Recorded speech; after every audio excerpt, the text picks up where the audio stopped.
আসসালামু আলাইকুম বন্ধুরা, আজকে আমরা দেখব গ্রাম বাংলায় কিভাবে মেশিনে পানি তোলা হয় বা ভুঁইতে পানি দেওয়া হয়। আমরা কিন্তু মোটরে পানি দেওয়া দেখেছি অনেকে, মেশিনে খুব কমই পানি দেওয়া হয়। তো আজকে দেখতে চলেছি মেশিনে কিভাবে পানি ওঠানো হয় বা মেশিনটি কিভাবে স্টার্ট করা হয়। দেখুন, এই যে ওখান থেকে পানি এনে প্রথমে এই পাইপটা সম্পূর্ণ বোঝাই করতে হবে।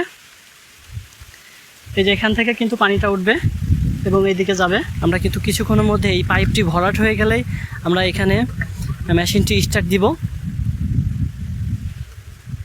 এভাবে পানি দিয়ে এই পাইপটা সম্পূর্ণ বোঝাই করতে হবে, তারপরে মেশিনটা স্টার্ট দিলে কিন্তু পানি উঠে যাবে। এখানে ওই যে মেশিনে তেল দিতে হয়।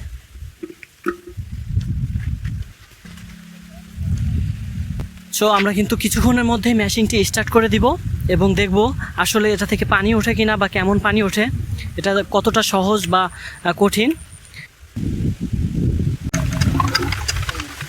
মেশিনটি স্টার্ট দিব এবং ওই সামনে ধান ভুঁইতে পানি দিব।